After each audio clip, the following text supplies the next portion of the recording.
Olá, pessoal. Agora, nessa nossa aula, nós vamos falar um pouquinho, não vai ser tão aprofundado assim, mas nós vamos pegar algumas informações que são relevantes e de extrema importância para nossas aplicações, para esse nosso contato, para todo esse momento em que estaremos inserindo demandas, perfeito? E o que nós vamos falar agora é sobre a análise do comportamento. Perfeito? Bom, vamos lá. Eh, o que a análise do comportamento tem em relação à minha aplicação, tá? Lembrando que não estamos aqui para ser analista do comportamento, para entender pontualmente, mas sim para, em determinadas situações, a gente conseguir entender toda a atmosfera, todo o ambiente que pode levar a acontecer algo, ou refletir um comportamento, ajudar ou não. Realmente esse entendimento da pessoa e principalmente do ambiente. Perfeito? Então vamos lá.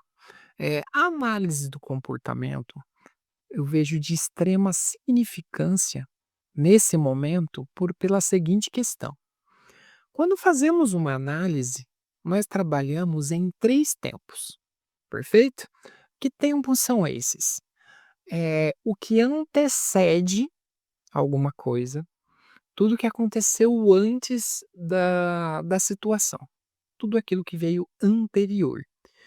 Temos aquilo que é o momento que está acontecendo, que é o durante, e temos o depois, perfeito? Então são os 3 tempos. Esse inicial, que é o que antecede, temos o momento presente, que é o que está acontecendo na situação, e no que resultou. Aqui, vou deixar apresentados para a gente discutir uma situação, perfeito? Que nós iremos fazer essa análise de acordo com esse acontecimento. O comportamento que nós vamos falar aqui agora vai ser um comportamento ímpar, tá? Dentro de uma escola, o meu filho, ele se desregulou dentro de uma sala de aula e puxou o cabelo da amiga que estava sentada na sua frente. Perfeito? Então vamos lá. Que nós precisamos identificar da situação? Esse foi o comportamento, ele pegar e puxar o cabelo da amiga que estava sentada na sua frente. O que antecedeu, de acordo com minha observação, para que ele possa ter feito isso?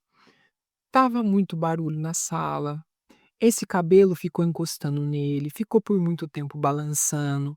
O que aconteceu nesse ambiente que chegou no segundo momento, que foi a ação, que foi o comportamento?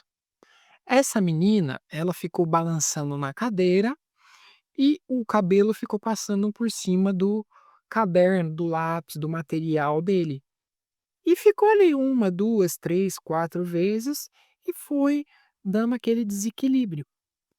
Uma, 2, 3, 4 vezes, de repente ele pegou e puxou, porque era algo que estava ali se tornando uma ferida para ele, e não estava sendo legal. E ele pegou e puxou. E aí vem o nosso terceiro momento. O que aconteceu depois disso? Ela gritou, automaticamente a professora chamou a atenção dele naquele momento e ela saiu dali, tirou ela dali, correto? Então vamos lá. No primeiro momento, houve uma perturbação que fez uma desregulação com ele. Então, esse foi o motivo. O que não o responsável total, mas parcial que, que ocasionou nesse comportamento. A ação dele de puxar esse cabelo e o resultado que ele ganhou o quê? Que ela saísse dali. O porquê que é importante a gente ter essa análise? A atitude, o comportamento foi o puxar. Então a gente identifica o porquê que isso aconteceu e qual foi o resultado que ele teve com esse comportamento. Isso que é interessante. Quando a gente senta e analisa, a gente se prepara, a gente toma um cuidado para que isso não se repita. Se ele gostou, se ele ficou confortável dela ter saído dali, a chance dele repetir esse mesmo comportamento vai ser muito maior. Porque se ele teve essa atitude e a menina foi tirada dali, para ele foi uma vitória. E se isso foi uma vitória para ele, ele vai repetir esse mesmo comportamento novamente. E é aí que a gente precisa ficar muito atento. O porquê? Muitas vezes ele vai replicar o comportamento em outros lugares, em outras situações, porque ele entende que ele terá uma resposta sobre essa atitude dele. Então ele vai entender muitas vezes que é errado, pode-se dizer, mas que deu certo. Então por que que ele não vai repetir? Ué, ele teve a resposta, e aí que tá a pegada. Como que eu vou lidar de acordo com essa atmosfera? Como que eu vou lidar com isso? Eu posso o quê?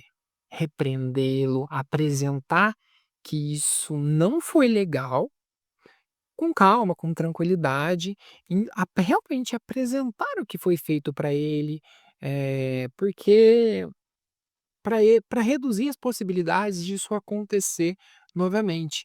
E não simplesmente ceder para ele o que foi o incômodo e ele ter aquela reação. Ele precisa entender que isso não é certo, isso não é legal e que ele não vai ganhar nada se ele tiver esse mesmo comportamento. Assim como levar o filho no mercado, ele viu alguma coisa lá e ele quis, e a mãe, você pai, mãe, falou que não queria comprar e começou a se jogar no chão, você pega e dá para ele. Você conseguiu com que ele ficasse quieto. Porém, isso entra no psicológico que, se eu fizer isso, eu consigo, eu ganho. Na outra semana que você voltar no mercado, ele vai replicar o mesmo comportamento. E é aí que entra toda essa observação do porquê que aconteceu aquele comportamento e no que resultou. E aí que são os 3 momentos dessa análise do comportamento. E isso nós vamos usar para muitas coisas, porque dentro das nossas aplicações vão ter demandas que não vão ser tão legais, não vão ser tão atrativas assim. A maioria a gente consegue flexibilizar, deixar o mais aceitável possível para que eles gostem.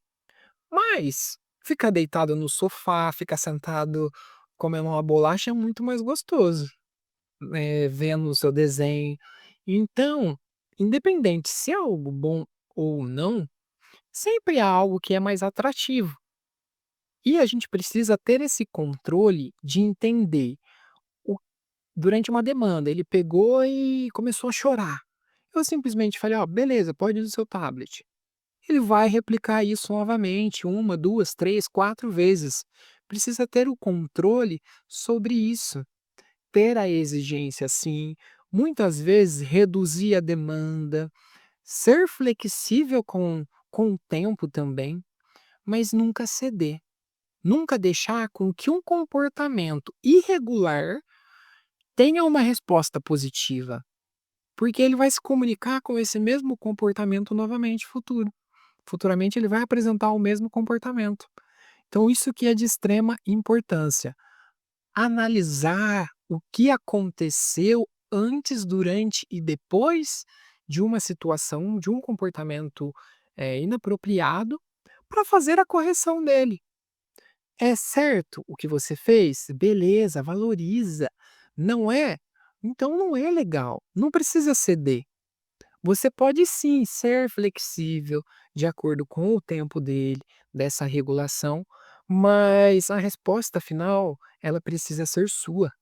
Você precisa estar ali, ser a pessoa forte que fala o sim, que fala o não, que é a autoridade, que ele olha para você e entende que é a palavra. E isso é de extrema importância para a gente não se perder, porque quando a gente se perde, a nossa aplicação ela é invalidada. Porque sempre vai ter birra, sempre vai ter choro, sempre vai espernear. E cada vez se ganha, ele vai replicar isso em todos os lugares, na escola, com parentes, em determinado independente do lugar, ele vai replicar o mesmo comportamento, porque se ele ganhou, é uma resposta. Então cuidado, aí vai a dica, cuidado, seja flexível sim, mas você precisa ter essa autoridade com cuidado, assim como eu disse. Mas a última palavra, ela precisa ser sua. Ele precisa entender que um comportamento inadequado não vai resultar em um sim para ele, para que ele não replique. Perfeito? Isso é o que a gente mais vai usar dentro da análise desse comportamento. Nós vamos analisar esse comportamento para ver a resposta, ver o que antecedeu o comportamento, e nós ficaremos por aqui dentro da análise, porque será muito útil dentro das nossas aplicações. Perfeito? Então até a próxima aula.